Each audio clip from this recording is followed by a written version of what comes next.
प्यारे बच्चों, class 11th विषय इकोनॉमिक्स, आर्ट साइंस कॉमर्स तीनों के लिए एक ही चीज़ है।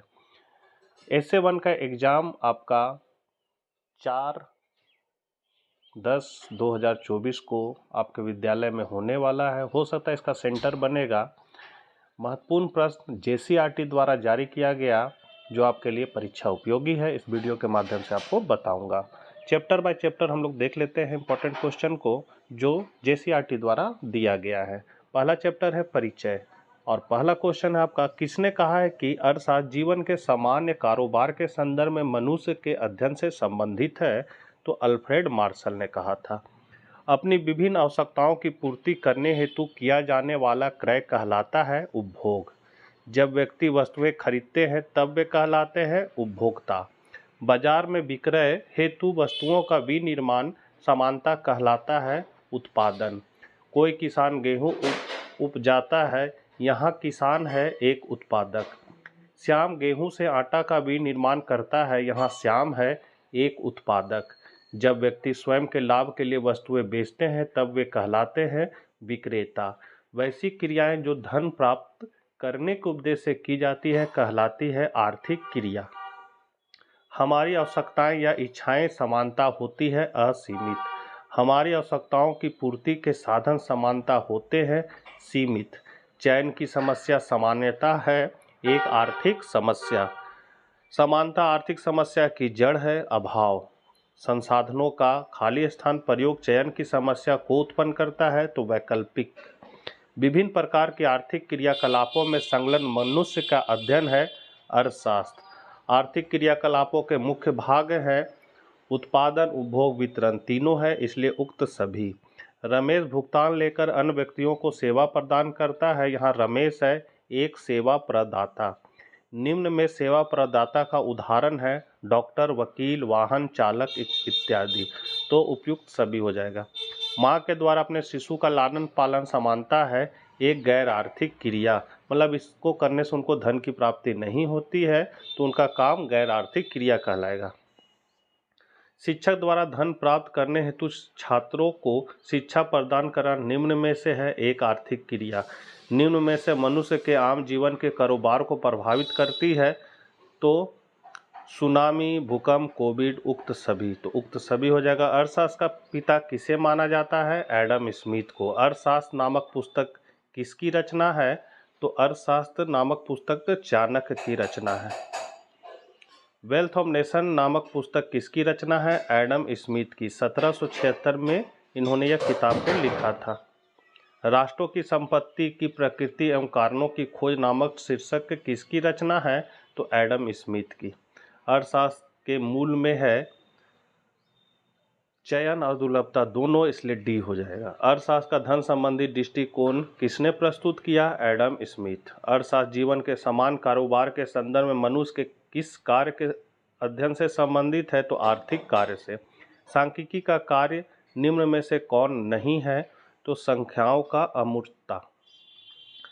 श्याम हसुआ का विनिर्माण बिक्री के उद्देश्य से करता है, यहाँ श्याम है एक उत्पादक। हमारे दैनिक बोलचाल की भाषा में सांख्यिकी शब्द का प्रयोग दो भिन्न अर्थों में होता है, तो ये है आपका एक वचन तथा बहुवचन में। एक वचन के रूप में सांख्यिकी का तात्पर्य है तो संख्याओं के संकलन, वर्गीकरण तथा प्रयोग का विज्ञान से। संकलन मतलब होगा जमा करना, वर्गीकरण मतलब उसको फिर बांटना, अलग अलग करना और फिर उसका प्रयोग करना। बहुवचन के रूप में सांख्यिकी का तात्पर्य है व्यवस्थित रूप से संग्रहित संख्यात्मक तथ्यों से। बहुवचन के रूप में सांख्यिकी का सरल अर्थ है आंकड़ों से। अब यहाँ से आपका चैप्टर 2 है आंकड़ों का संग्रह। चर एक ऐसी मात्रा है जिसका प्रयोग किसी गुण को मापने के लिए किया जाता है। इसका मान विभिन्न परिस्थितियों में क्या हो सकता है? तो विभिन्न परिस्थितियों में भिन्न भिन्न हो सकता है। अपरिष्कृत आंकड़ों की किसी इकाई को क्या कहा जाता है? तो प्रेक्षण। आंकड़े वे साधन हैं जो सूचनाएं प्रदान कर समस्या को खाली स्थान में सहायता होते हैं तो समझने में सहायक होते हैं। सांख्यिकीय आंकड़ों के मुख्यतः कितने स्रोत हैं? 2 स्रोत हैं। वह व्यक्ति जो आंकड़ा एकत्रित करता है वह कहलाता है शोधकर्ता। गणनाकार द्वारा प्रत्यक्ष रूप से एकत्रित आंकड़ों को क्या कहा जाता है? प्राथमिक आंकड़े। प्राथमिक आंकड़े होते हैं गणनाकार द्वारा एकत्रित। जिन आंकड़ों का प्रयोग करने पर समय और धन की बचत होती है वे हैं द्वितीयक आंकड़े। द्वितीयक आंकड़े होते हैं समाचार पत्रों से संकलित। समाचार पत्र हो गया, इंटरनेट हो गया, वेबसाइट हो गया, ये सबसे संकलित। पत्र पत्रिकाओं से प्राप्त आंकड़े या समंक है द्वितीयक आंकड़े। यदि किसी दूसरे व्यक्ति द्वारा एकत्रित आंकड़ों का प्रयोग सोहन अपनी अध्ययन के लिए करता है तो सोहन के लिए वह आंकड़े कहलाएंगे द्वितीयक आंकड़े। सर्वेक्षण का उद्देश्य होता है तो आंकड़ों का संग्रहण। निम्न में से कौन आंकड़ा संग्रहण करने की विधि है? तो टेलीफोन साक्षात्कार और डाक द्वारा प्रश्नावली भेजना। यहाँ डाक द्वारा इस तरह लिखाएगा, दोनों है इसलिए सी हो जाएगा। सर्वेक्षण का सबसे अधिक प्रचलित साधन है साक्षात्कार, अनुसूची या प्रश्नावली। एक अच्छी प्रश्नावली के गुण है तो उपरोक्त सभी। द्विविध प्रश्नों के कितने विकल्प होते हैं? तो 2। जिन प्रश्नों के 2 से अधिक विकल्प होते वे कहलाते हैं बहुविकल्पीय प्रश्न। किसी समग्र या जनसंख्या के एक इकाई को कहा जाता है मद। जिन सर्वेक्षण विधि के अंतर्गत समग्र या जनसंख्या के सभी मदों को शामिल किया जाता है वह है जनगणना विधि। जिन सर्वेक्षण विधि के अंतर्गत समग्र या जनसंख्या के कुछ चुने हुए मदों को शामिल किया जाता है प्रतिदर्श विधि। सांख्यिकी में समष्टि शब्द का अर्थ है समग्र। आंकड़ा संग्रह करने की किस विधि के अंतर्गत सर्वेक्षक और उत्तरदाता के बीच प्रत्यक्ष संबंध स्थापित होता है? तो साक्षात्कार। वह रणनीति जिसके अंतर्गत एक छोटे समूह का सर्वेक्षण कर प्रश्नावली का मूल्यांकन या परीक्षण किया जाता है तो उसको कहेंगे प्रायोगिक सर्वेक्षण। प्रायोगिक सर्वेक्षण के लाभ है तो प्रश्नावली में दिए गए निर्देशों की सटीकता की जांच होती है। बी, यह उन तत्वों का पता लगाने में सहायक होते हैं जो अनुसंधान में नकारात्मक प्रभाव डाल सकते हैं। और सी, यह वास्तविक सर्वेक्षण में आने वाली लागत और समय का अनुमान लगाने सहायक होती है। तो उपरोक्त सभी हो जाएगा। प्रतिदर्श निर्दर्श का अर्थ है समग्र में से कुछ प्रतिनिधि मदों को चुनना। निम्न में से कौन निर्दर्श या प्रतिचयन का एक प्रकार नहीं है? जनगणना। निर्गत मतदान एग्जिट पोल है तो मतदाताओं के प्रतिदर्श से चुनाव जीतने वालों का अनुमान लगाया जाता है। गणनाकार अनुसंधानकर्ता द्वारा निर्णय द्वारा प्रतिदर्श इकाइयों को अपनी सुविधा या चुना जाता है तो उसे कहते हैं यादृच्छिक प्रतिचयन कहते हैं। जो त्रुटियां जनगणना विधि एवं प्रतिदर्श विधि दोनों में पाई जाती वह है अप्रतिचयन त्रुटियां। जो त्रुटियां प्रतिदर्श आकलन और उसके जनसंख्या प्राचों के बीच के अंतर को दर्शाता है उसे कहते हैं प्रतिचयन त्रुटियां कहते हैं। निम्न में से कौन यादृच्छिक या अप्रतिचयन त्रुटियां का उदाहरण है? तो यहाँ हो जाएगा ए और बी दोनों, माने अनुत्तर संबंधित त्रुटियां और प्रतिदर्श अभिनति मतलब पूर्वाग्रह। NSSO द्वारा एकत्रित किए गए आंकड़ों को किस पत्रिका में प्रकाशित किया जाता है? तो सर्वेक्षण। राष्ट्रीय प्रतिदर्श सर्वेक्षण NSS की स्थापना कब की गई थी? 1950। भारत की जनगणना कितने वर्षों के अंतराल में की जाती है? 10 वर्ष। CSO का पूरा नाम है केंद्रीय सांख्यिकीय कार्यालय। तीसरा चैप्टर है आंकड़ों का संगठन। अपरिष्कृत आंकड़ों को क्रमबद्ध कैसे कर सकते हैं? तो वर्गीकरण के द्वारा। अपरिष्कृत आंकड़ों को संक्षिप्त एवं बोधगम्य बनाया जा सकता है तो वर्गीकरण के द्वारा। आंकड़ों को जब समयावधि के आधार पर वर्गीकृत किया जाता है तो क्या कहलाता है?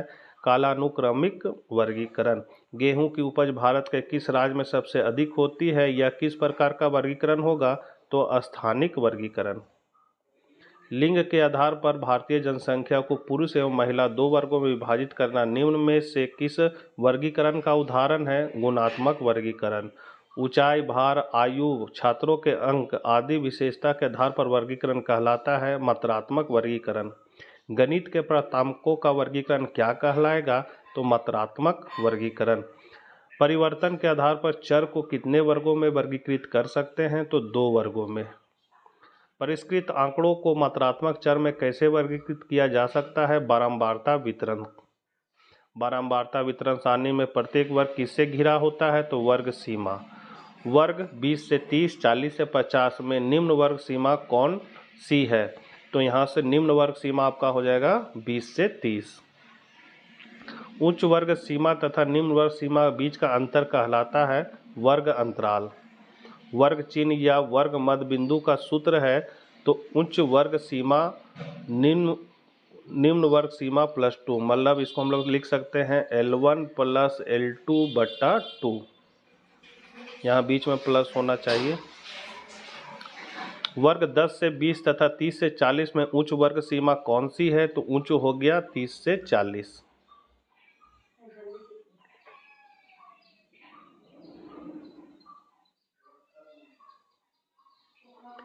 अच्छा, यहाँ पर ऑप्शन के आधार पर देना है आपको। तो 10 से 20 है, 10 से 30 है, 20 से 30 है, तो इसका उच्च हो गया 20 और इसका हो गया 40। तो 20 और 40 दोनों हो जाएगा। 20 और 40 कॉमा लगा हुआ है तो इसलिए 20 और 40 हो जाएगा।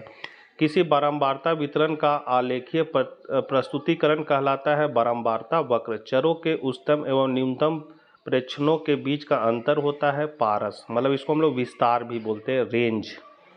निम्न में रेंज या पारस का सूत्र होगा तो वर्गों की संख्या गुने वर्ग अंतराल। यदि पारस 60 है और वर्ग अंतराल 10 है तो वर्गों की संख्या होगी कितनी? तो 6 होगी। 60 को 6 से भागा लगा दीजिए। ओ सॉरी, 10 है यहाँ, 10, तो 10 से भागा लगा दी तो 6 आ जाएगा आपका। यदि वर्गों की संख्या 2 है तो वर्ग अंतराल 50 हो तो पारस होगा, तो इसको इससे गुना कर दीजिए तो हो जाएगा 100। समावेशी विधि के अंतर्गत किसी वर्ग की निम्न तथा उच्च वर्ग सीमाओं के मूल्य को मानों को शामिल किया जाता है। अपवर्जी विधि के अंतर्गत क्या होता है? तो किसी वर्ग की निम्न वर्ग सीमा को वर्ग अंतराल में समावेशित करते हैं। अपवर्जी विधि में 0-5 अंक प्राप्त करने वाले विद्यार्थी को किस वर्ग में रखा जाएगा? तो 5 से 10 वर्ग में। 1 से 10, 11 से 20, 21 से 30 या किस प्रकार के वर्ग अंतराल के उदाहरण है? तो यह समावेशी वर्ग अंतराल है, क्योंकि यहाँ 1 से 10 है और फिर 11 से शुरू हो गया, यहाँ 20 में ख़त्म हुआ फिर 21 से शुरू हो गया, तो इसको हम लोग कहेंगे समावेशी अंतराल। और इस तरह रहता है यदि 0 से 10, 10 से 20, 20 से 30, तो इसको कहते हैं अपवर्जी वर्ग अंतराल। यदि किसी वर्ग में मिलान चिन्ह 7 है तो उसे किस प्रकार लिखेंगे? तो ये हो गया आपका 7, 1 2 3 4 5 6 7, मतलब डी ऑप्शन सही हो जाएगा। मतलब 5 लाइन खींचने के बाद फिर एक ऐसे कटता है, इसको 5 बोलेंगे, फिर 6 और 7। मिलान चिन्हों की गणना कितनी संख्याओं के समूह में की जाती है? 5। यदि कोई विद्यार्थी 42 अंक प्राप्त करता है तो मिलान चिन्ह किस वर्ग में लगाया जाएगा? 40 से 50। दो चरों के बारंबारता वितरण को किस नाम से जानते हैं? द्विचर चर वितरण। अपरिष्कृत आंकड़ों के संबंध में निम्न कथनों में से सही कथन का चयन कीजिए। तो अपरिष्कृत आंकड़े अव्यवस्थित होते हैं। आंकड़ों के गुणात्मक वर्गीकरण का आधार क्या होगा? विशेष गुण। आंकड़ों के कालिक वर्गीकरण का आधार क्या होगा? समय। चौथा चैप्टर है आपका आंकड़ों का प्रस्तुतिकरण। तो आंकड़ों को प्रस्तुत करने के तरीके क्या है? तो आरेखीय प्रस्तुतिकरण है, सारणीबद्ध प्रस्तुतिकरण है और पाठ विषयक प्रस्तुति, तीनों है, उपर्युक्त सभी हो जाएगा। प्रस्तुतिकरण के मुख्य उद्देश्य हैं तो आंकड़ों को प्रस्तुति योग्य बनाना, आंकड़ों को सरल बनाना, आंकड़ों को समझने योग्य बनाना, उपयुक्त सभी हो जाएगा। आंकड़ों का परिमाण बहुत अधिक ना हो तो प्रस्तुतिकरण की विधि अधिक उपयोगी होती है। तो पाठ विषयक प्रस्तुतिकरण की एक महत्वपूर्ण विशेषता क्या है? तो खास बिंदुओं को प्रभावशाली ढंग से प्रस्तुत करने योग्य बनाता है। आंकड़ों को पंक्तियों तथा स्तंभों के रूप में प्रस्तुत करने की विधि को कहते हैं सारणीयन। यदि किसी सारणी में 3 पंक्ति और 3 स्तंभ हो तो वह सारणी क्या कहलाएगी? तो 3 गुने 3 सारणी कहलाएगी। 3 मतलब हो गया कॉलम और 3 रो। निम्न में कौन सारणीयन में प्रयुक्त वर्गीकरण का प्रकार है?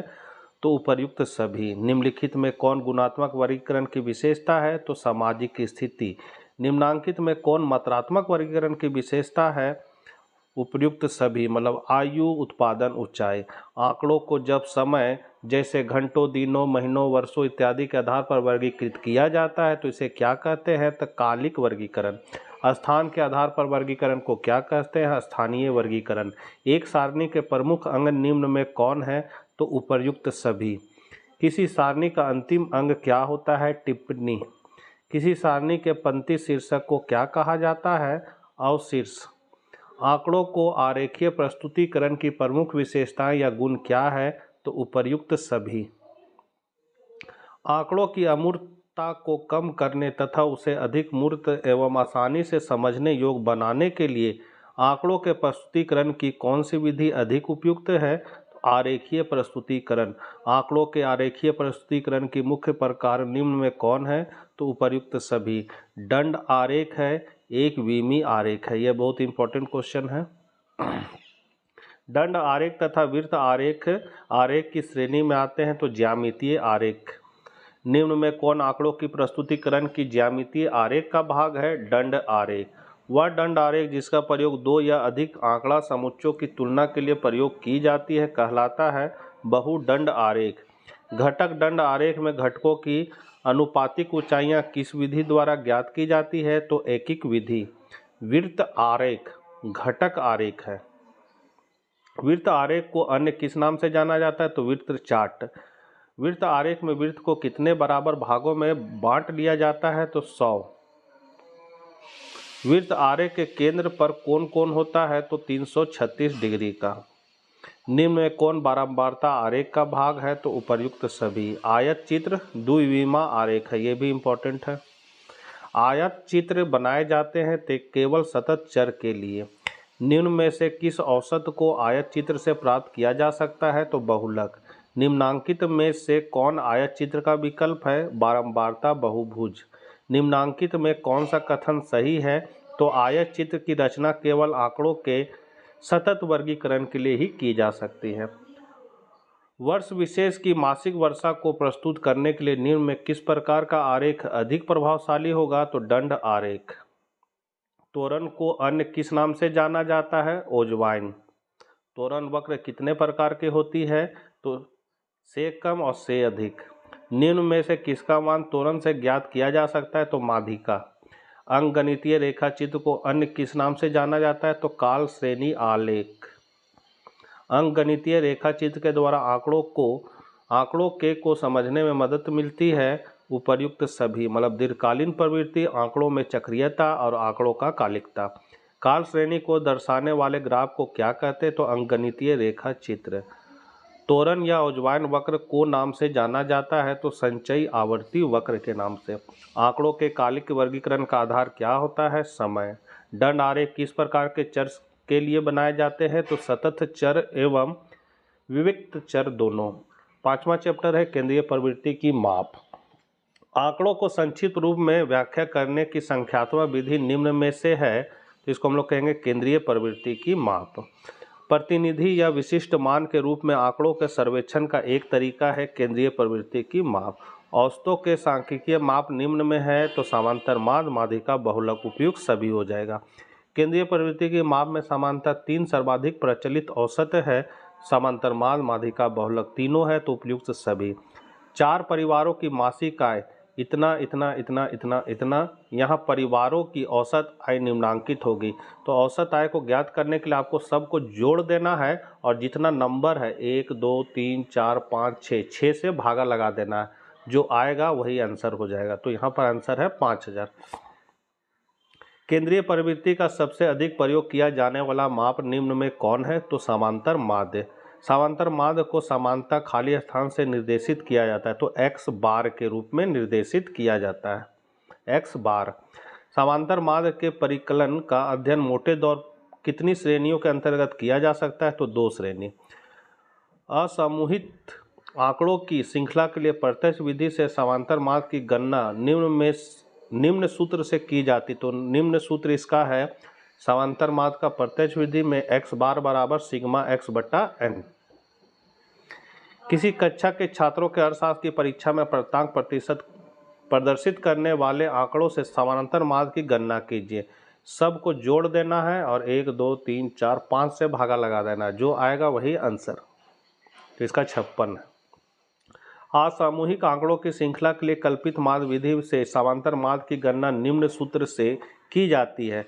तो इसका फॉर्मूला x बार बराबर इस तरह लिखेंगे एक्स बार बराबर ए प्लस सिग्मा डी एक्स बट्टा एन। असमूहित आंकड़ों की श्रृंखला के लिए पद विचलन विधि से समांतर माध्य की गणना निम्न सूत्र से की जाती है। तो इसका फॉर्मूला है एक्स बार बराबर ए प्लस सिग्मा डी डैश बट्टा एन गुणे सी। समांतर माध्य से मदों के विचलनों का योग सदैव होता है शून्य। समांतर माध्य के संबंध में निम्न में कौन सा कथन सत्य है? तो यह चर मानों से प्रभावित होता है। केंद्रीय प्रवृत्ति का वह मान जो वितरण को दो समान भागों में बांटता है वह है माध्यिका। केंद्रीय प्रवृत्ति का ऐसा माप जो आंकड़ों की मध्य स्थिति पर आधारित होता है वह है माध्यिका। माध्यिका उस चर का मान है जो वितरण को दो समान भागों में बांट देता है। तो स्थैतिक माध्यिका आंकड़ों को बराबर भागों में बांटता है, दो भागों में। माध्यिका की गणना के लिए श्रेणी को व्यवस्थित किया जाता है, अवरोही और आरोही, मतलब असेंडिंग ऑर्डर डिसेंडिंग ऑर्डर। जब आंकड़ा समुच्चय को उसके व्यवस्थित किया जाए तो मध्यवर्ती मान परिमाण के क्रम में होता है। तो माध्यिका दिए गए आंकड़ों से माध्यिका ज्ञात कीजिए। तो इसको सबसे पहले बढ़ते हुए क्रम में सजा लेना है। बढ़ते हुए क्रम का मतलब हुआ सबसे छोटा नंबर पहले लिखाएगा, उसके बाद इससे बड़ा जो होगा वो लिखाएगा, मतलब 3 है 3, उसके बाद इससे बड़ा है 4। इस तरह लिख के फिर यहाँ सीरियल नंबर दे देंगे। सीरियल नंबर को में जोड़ देंगे। इसका फॉर्मूला हो जाएगा मीडियन बराबर n+1 बट्टा 2 आइटम। n मतलब हो गया सीरियल नंबर जो आपका लास्ट आएगा। मान लीजिए 1 2 3 4, 1 2 3 4 5 6 7 8 9, तो n हो जाएगा 9 + 1 बट्टा 4 बराबर 10 बट्टा 4। इसको काट देंगे। काटने के बाद फिर आपका अगर मान लीजिए आपका आता है आंसर 2.3, तो फिर फॉर्मूला बनेगा मीडियन बराबर सेकेंड प्लस थर्ड बट्टा 2 आइटम, ये फॉर्मूला बनेगा। यदि आपका 3.3 आता है तो यहाँ हो जाएगा थर्ड प्लस फोर्थ बट्टा 2 आइटम। और जो एक्स में नंबर है वो नंबर को जैसे मान लीजिए यहाँ सेकेंड है तो सेकेंड का नंबर में जो होगा, जैसे 10 मान लीजिए है सीरियल नंबर के सामने, सेकेंड में मान लीजिए यहाँ 10 है तो ये 10, और थर्ड में हो गया मान लीजिए 12, तो 10 और 12 को जोड़ के 2 से भागा लगा देंगे, वही मेरा आंसर आ जाएगा। यदि इसको डिटेल से जानना है तो प्ले लिस्ट में जाइए चैनल का, वहाँ पर आपको class 11th economics group A होगा, उसमें जाके आप माध्यिका को डिटेल से देख सकते हैं।